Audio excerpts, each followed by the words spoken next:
Sir, I'm Nandika. I'm currently working as an assistant professor of economics in Bishop Heber College. So, first of all, my warmest congratulations to you on this remarkable Viva moment of yours today. So, sir, I was wondering what motivated you to integrate ML, that is machine learning, to physical activity, especially among school going students. And if you, it would be nice if you could also share some practical challenges that you encountered during the course of your PhD program as well. Again, I'm telling, when we started doing this research, we know about what kind of time it was, like in 2021. Slowly, we are recovering from the pandemic situation, right?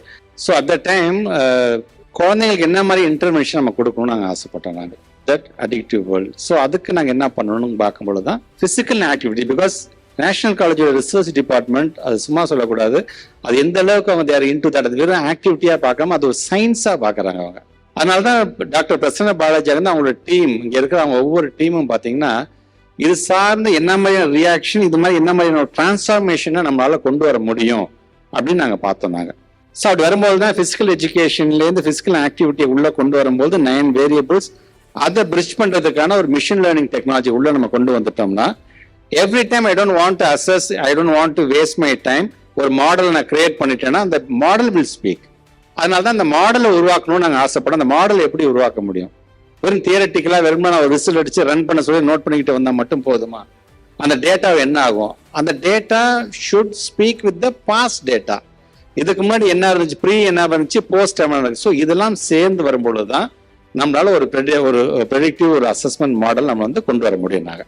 So அந்த மாடலை உருவாக்கிட்டோம் அப்படின்னா it is going to be each and every school is going to have a own dashboard. சரி, என்னுடைய ஸ்கூல்ல என் பையன் இதுல நல்லா பெர்ஃபார்ம் பண்றான், இதுல அவன் சரியா பெர்ஃபார்ம் பண்ணல, அவனுக்கு நான் இந்த மாதிரியான ஆக்டிவிட்டியை நான் கொடுக்க போகிறேன் அப்படிங்கிற மாதிரியான ஒரு விஷயத்தை கொடுக்கணும் அப்படிங்கிறத நாங்கள் ஆசைப்பட்டோம். சேலஞ்சஸ் அப்படின்னு பாத்தீங்கன்னா எந்த ஒரு ரிசர்ச்சாக இருந்தாலும் ஒரு எக்ஸ்டர்னல் என்விரான்மெண்ட் அப்படிங்கிறது நமக்கு ஒரு சேலஞ்ச் தான். As I said, நான் ஒரு டேட்டாவை கேப்சர் பண்ணும்போது எனக்கு நாய்ஸ் பொல்யூஷன் இருக்கக்கூடாது, அது ஒரு க்ளோஸ் ரூம்ஸ்ல நாங்கள் வந்து பண்ண வேண்டும்.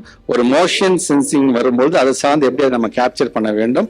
ஸோ இப்படி எதையுமே விட்டு விடாமல், அதே மாதிரி நான் அடுத்த கிளாஸ் நான் போறேன் அப்படின்னா ப்ரீவியஸ் கிளாஸ்ல நான் என்ன மாதிரியான ட்ரைனிங் கொடுத்துருக்கேன் வித்தவுட் எனி டேம்பர், இதுக்கு புதுசா அதை நான் எப்படி நான் வந்து இந்த இதெல்லாம் நான் கொடுக்க போறேன் அப்படிங்கிற விதத்துலயும் நான் நிறைய யோசிக்க நான் வேணும் நான். ஸோ சேலஞ்சஸ் இனிஷியலி நாங்கள் நினைச்சது ஒவ்வொரு தடையும் குழந்தைங்கள் வருவாங்களா, நம்ம கூப்பிடும் போதுதான் அந்த குழந்தைங்க அந்த ஈவினிங் டைம் அவங்களால வர முடியுமா, குழந்தைங்களுக்கு எக்ஸாமினேஷன்ஸ் இருக்கிறோமே அப்படி வரும்போது வித்தவுட் எனி கம்பல்ஷன். நாங்கள் வெரி ஃபர்ஸ்ட் டேவே நான் கிளியரா சொல்லிட்டோம், இந்த மாதிரி தான் 4 இயர்ஸ் என் கூட நீங்க ஜேர்னி இந்த வர போறீங்க, நீங்க அதில் உங்களுக்கு எதுவாக இருந்தாலும்